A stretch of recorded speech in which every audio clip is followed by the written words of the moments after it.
10 నిమిషాలు దేవుడి వాక్యాన్ని ధ్యానంలోకి తీసుకుందాము. దయచేసి నాతో పాటుగా ఏకీభవించి బైబిల్ గ్రంథంలో నుంచి కొన్ని మాటలను ధ్యానం చేయడానికి సిద్ధపడవలసిందిగా మనం చేస్తున్నాం. లేఖన భాగంలో కొన్ని మాటలను మనం చదువుదాం. యోహాను సువార్త 17వ అధ్యాయం 14వ వచనాన్ని చదువుదాం. నేను మీకు ఆజ్ఞాపించిన వాటి చేసిన యెడల మీరు నాకు స్నేహితులై ఉందురు. దేవుని స్తోత్రం. హల్లెలూయా. మీరు నాకేమై ఉంటారు? స్నేహితులు, ఫ్రెండ్స్. 13వ వచనంలో చదువుతాం. తన స్నేహితుని కొరకు ప్రాణం పెట్టు వాని కంటే ఎక్కువైన ప్రేమ కలిగిన వాడు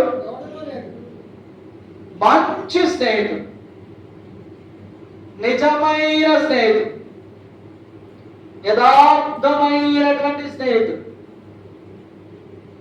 గమనించండి, మంచి స్నేహితుడు భూమి మీద దొరకడు. ప్రతి ఒక్కరూ కూడా వాడు చేయాలనేటటువంటి భావన, సాధ్యమైనంత వరకు వాడి దగ్గర నేను ఎట్లా లాభాన్ని పొందుతాను అనేటటువంటి స్నేహం విధానము కనిపిస్తుందే గాని ప్రాణం పెట్టేటంత స్నేహితులు లేరు. అందుకనే ప్రభువు అంటున్నారు, తన స్నేహితుని కొరకు ప్రాణం పెట్టేటటువంటి స్నేహితుడి కంటే మించేటువంటి ప్రేమ కలిగిన వారు ఒకరు లేరు. మీరు నా ఆజ్ఞలను పాటించి నా ఆజ్ఞానుసారంగా నడుచుకుంటే నేను మిమ్మల్ని ఏమంటాను? నా యొక్క స్నేహితులు అంటాను. అంటే నేను మీ కొరకు ఏం చేస్తాను?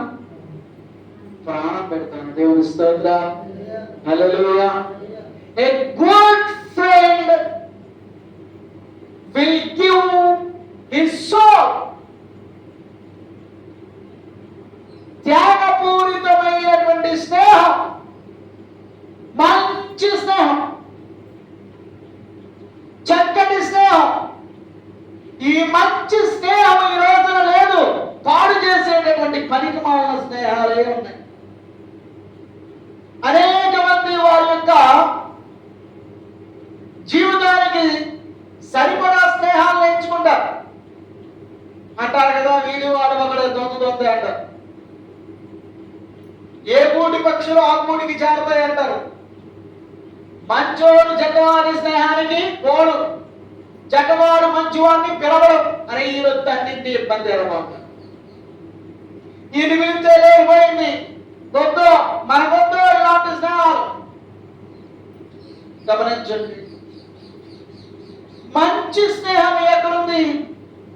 ప్రభు యేసుక్రీస్తు వారితోనే ఉంది. ఆమేన్. హల్లెలూయా.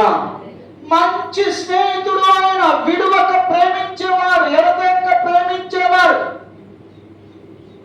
నేను మరొకసారి మీకు జ్ఞాపకం చేస్తున్నాను. ఒక్కగా ఒక కొడుకు చెడ్డ సహవాసంతో పారైపోతున్నాడు. వాళ్ళ గురించి ఏమైనా తండ్రి అంటే కోపం చెప్తుంది. కొడుక్కి నన్నేమన్నాను, నా ఫ్రెండ్స్ ఏమన్నట్టు ఊరుగా అంటున్నాడు. ఈయన ఎట్లా మార్చాలి? ఆ యొక్క చెడ్డ సహవాసంతో కూడినటువంటి వారిని వీడికి ఎలా దూరం చేయాలి? వీరిని వారి నుంచి ఎలా దూరం పెట్టాలి అని ఆలోచన చేస్తూ ఒక రోజున, అరేనా మన ఊరికి వెళ్తున్నాం, ఇదిగో మన యొక్క ఇంట్లో ఉన్నటువంటి 100 గ్రాముల బంగారం, 100 గ్రాముల బంగారపు ఆభరణాలు, చెబుదుద్దులు, ముక్కు పుడకలు, ఏంటి గాజులు, చెయ్యిలు, ఇవన్నీ 100 గ్రాముల బంగారపు ఆభరణాలు. దొంగల భయం బాగా ఉంది కదా, వీటిని ఎక్కడో సార్ దాచిపెట్టాలంటే వీడు అన్నాడు కదా, నాకు మంచి బెస్ట్ ఫ్రెండ్ ఉన్నాడు నాన్న, వాడికి ఇద్దాం, వాడు నాకు బెస్ట్ ఫ్రెండ్, వాడికి ఇద్దామా, ఎంతగానే బెస్ట్ ఫ్రెండ్ ఎవరు ఉన్నాడు, ఉన్నారు, వారు దూరంగా ఉన్నారు, వీడి దగ్గరికి ఉన్నారు. వాళ్ళందరికీ చెప్పిద్దాం, రమ్మంటావా? సరే పిలువు. ఫ్రెండ్స్ ఇద్దరు వచ్చారు. ఈ ఫ్రెండ్స్ ఇద్దరు ఇక్కడ ఎవరు? మహేష్ నరేష్ లేరు కదా. మహేష్ నరేష్, రే మేము ఊరికి వెళ్తున్నావురా, ఇదిగో బాబో నేను 100 గ్రాముల బంగారు ఆభరణాలు మీ దగ్గర పెట్టుకుని అన్నాడు కనుక ఎలా ఇవ్వమంటావా? ఇవ్వనాలా? వాళ్ళు మంచి స్నేహితులు, ప్రాణ స్నేహితులు, నాకు మనం రాగానే తీసుకుందాం, 10 రోజులు ఇచ్చేస్తాం మీ దగ్గర కట్టాడు అని చెప్పేసి ఆ యొక్క ఆభరణాల సంచిని ఆ ఇద్దరు స్నేహితుల చేతిలో పెడితే, అంకుల్ మీరు వెళ్ళండి నేను చూసుకుంటా అన్నాడు. వీళ్ళు వెళ్ళిపోయారు. 10 రోజుల తర్వాత నేను వచ్చాను, మేము వచ్చామరా, ఆ నగరెత్తురండి అని చెప్పి ఫోన్ చేయరా ఫ్రెండ్స్ కంటే చేశారు. వాళ్ళు ఫోన్ చేసిన పావుగంటకు వచ్చి జరిగింది. చూసావా నాన్న, నా ఫ్రెండ్స్ వెలవగానే వచ్చేసారు, ప్రాణ స్నేహితులు వీళ్ళు అన్నారు. సరే ఏవిరా నగరం, ఇగో అంకుల్ అని చెప్పి ఆ పెద్ద ఆయన చేతులు పెట్టి ఈ ఫ్రెండ్ దగ్గరికి వెళ్ళారు. కొడుకు దగ్గరికి, అరే మీ నాన్న ఎంత మోసం చేశాడు రా మమ్మల్ని, మీ నాన్న మేము ఎంత కాపాడుతున్నావురా, మీ నాన్న మాకు ఇచ్చినటువంటి ఆభరణాలు, ఆ నగలు అవి రోడ్డు కూడా రా, బంగారు నగలు పిచ్చి నగలు, బంగారు నగలు కాదు, మేము ఎట్లా కాపాడుతున్నావు అని చెప్పేసి చడామడా ఫ్రెండ్స్ వెళ్ళిపోయారు. వీడు ఊగిపోతున్నాడు, 5 ఇంచు కిందకు వచ్చినలాగా ఊగిపోతున్నాడు. ఎంత మోసం, నా ఫ్రెండ్స్ నీకు ఎంత కాపాడుతున్నారు, దొంగల్లా కాపాడుతున్నారా? ఏమైందిరా?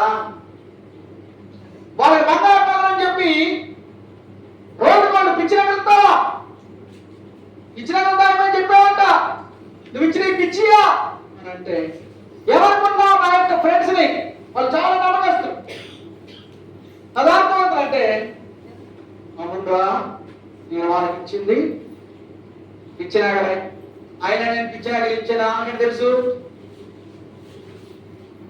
ఏంటారా నువ్వనేది? అవునరా, నేను ఇచ్చింది పిచ్చినగలే, నేనే నగలు ఇచ్చినా సరే వాళ్ళు దాచిపెట్టుకునే వాళ్ళ ధర్మం, బాధ్యత. ఆ వ్యక్తికి వెళ్ళి వీళ్ళు బంగారు షాప్కి వెళ్ళి వాటిని రుద్ది ఇవి పిచ్చి నగలా మంచి నగలా అని తెలుసుకోవాల్సిన అవసరం వాళ్ళకి.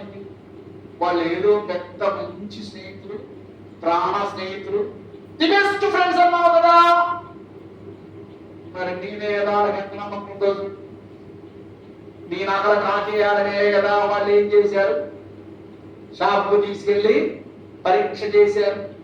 వీళ్ళ రాగిస్తే అంటే పోలకు వచ్చిన శక్తిలో పడిపోయారు.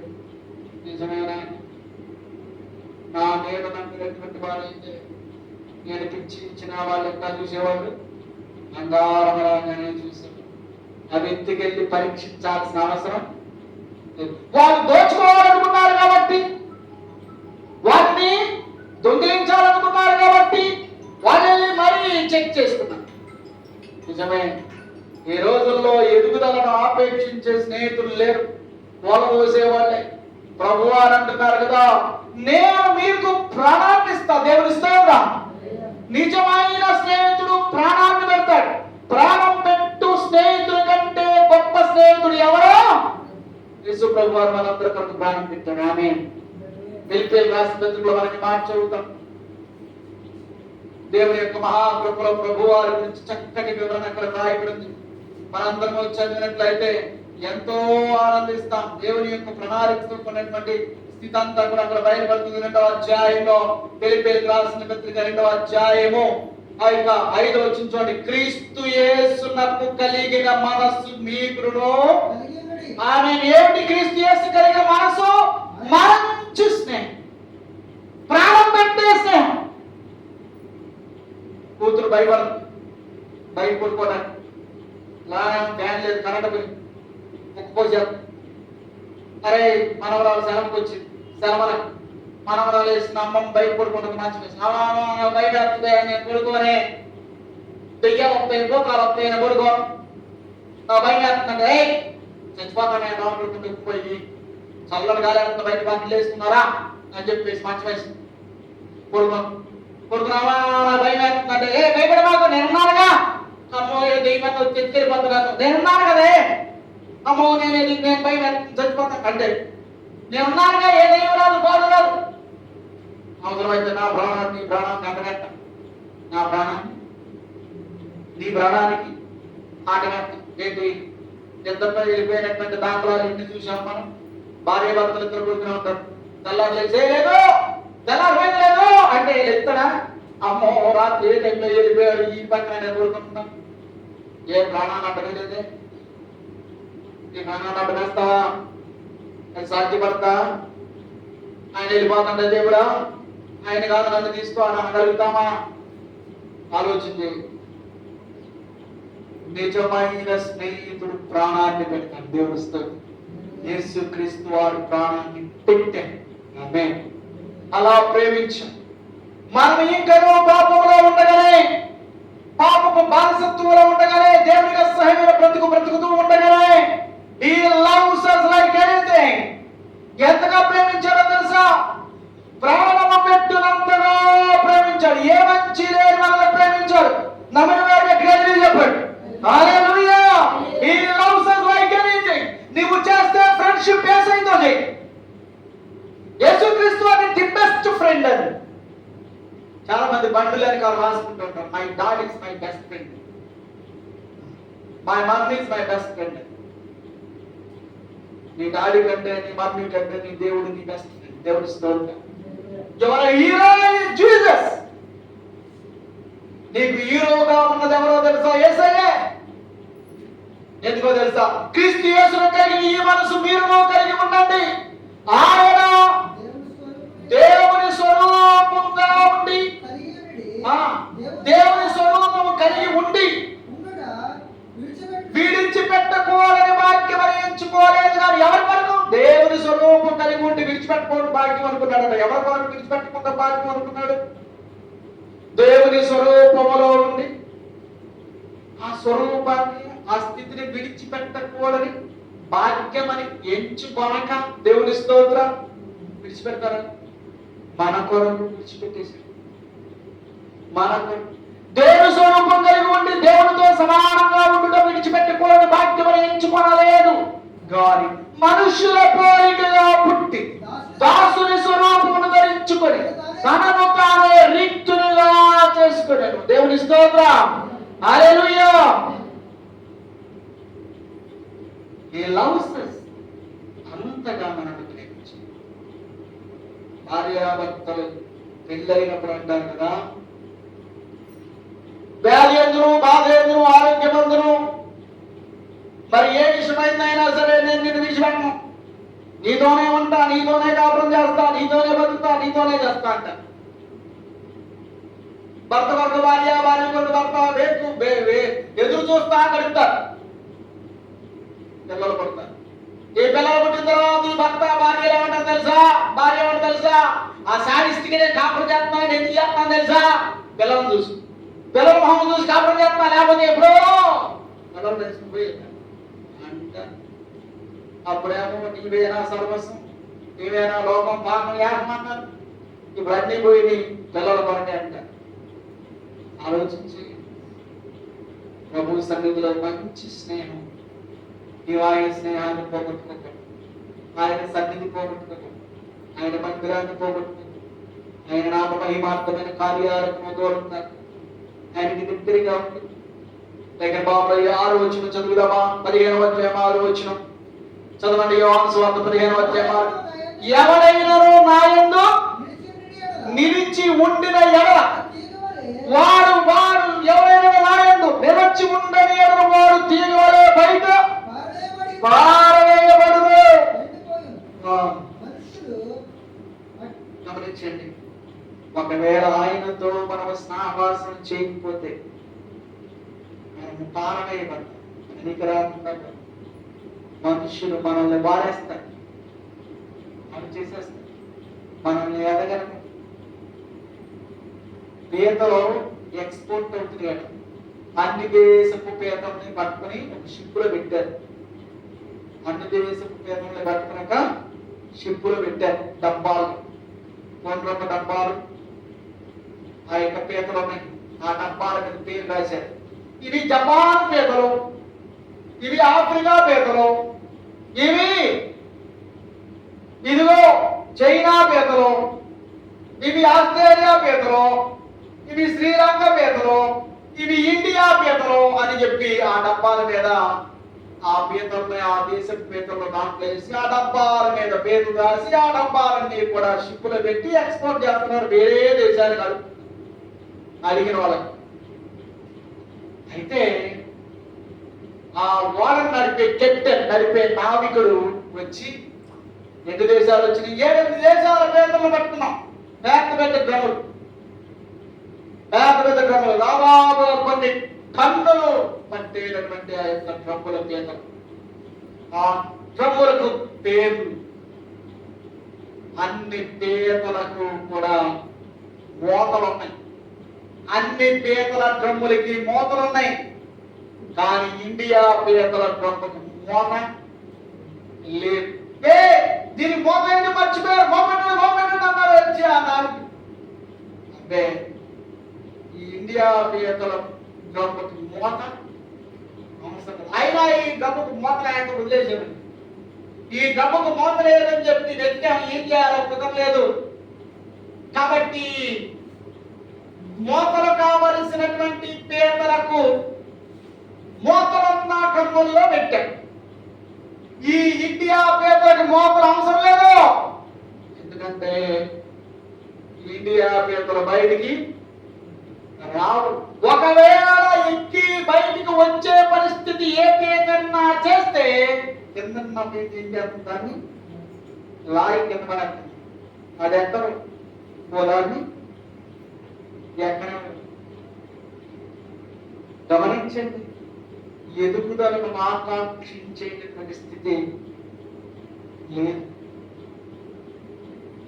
గమనించండి, యేసు క్రీస్తు వారు నీ యొక్క ఎదుగుదలను కోరుకుంటున్నారు, నీ అభివృద్ధిని కోరుకుంటున్నారు, నీవు దీవించబడాలని, ఆశీర్వదించబడాలని కోరుకుంటున్నారు, నువ్వు వర్ధిల్లాలని కోరుకుంటున్నారు. దేవుని స్తోత్రం.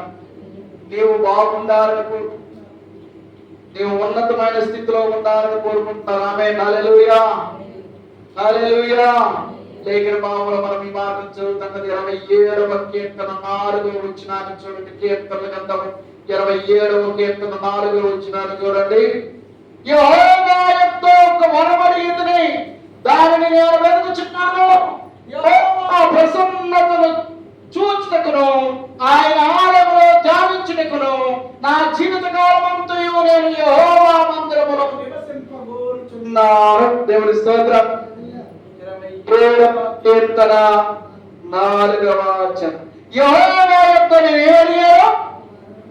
ఎంతమంది చదివారు? ఎంతమందికి కావాలి వరాలు? ఎవరన్నా వరాలు ఉచిత వరాలు ఇస్తున్నారంటే ఎక్కడ పోమని అక్కడ ఉంటాం.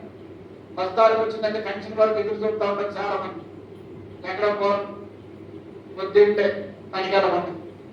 ముందు ఏం కావాలి? ఉచిత వరం తీసుకోవడానికి.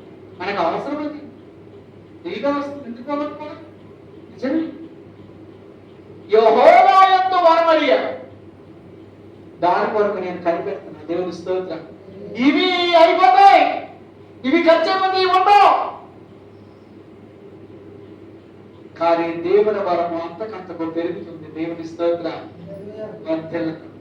యెహోవా యొక్క నేను వరం అడిగింది, దాని కొరకు దేవుని మందిరంలో నేను ఉంటాను, కనిపెడతా, ఆయనతో సహవాసం చేస్తా, అవసరమైతే ఆయనకు బందీ అయిపోతా, ఆయన సొంతంలో నేను ఉండిపోతా. ఆమేన్. హల్లెలూయా.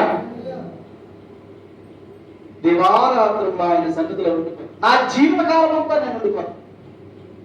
దేవునితో ఫ్రెండ్షిప్ చేయాలి. అలా నీతో పచ్చే ఈ వారం నేను రాలేకపోతున్నా, చుట్టాలు వచ్చింది, కలుపుల నొప్పి వచ్చింది, కాలు నొప్పి వచ్చింది, కాబట్టి నేను సహవాసం ఈ రోజు చేయలేకపోతున్నా, ఈ ఆదివారం చేయలేకపోతున్నా అంటే నువ్వు చేసినటువంటి ఫ్రెండ్షిప్ ఎలాంటిది? గమనించండి. నువ్వు మంచి స్నేహం చేయాలి, మంచి స్నేహం చెడ్డ నడవడికలన్నిటిని తీసేస్తుంది. ఆమె చెడ్డ స్నేహం మంచి నడవడికల్లో కూడా తీసేస్తుంది. విశ్వాసికి అవిశ్వాసతో పొత్తు ఎక్కడ? విశ్వాసికి అవిశ్వాసతో పొత్తు ఉండకూడదు. నీవు దేవుల్లో ఉండాలి, దేవుడితో ఉండాలి, దేవుడి కృపలో ఉండాలి. ఆమేన్. ప్రభు కృప మనందరికీ తోడై ఉండును.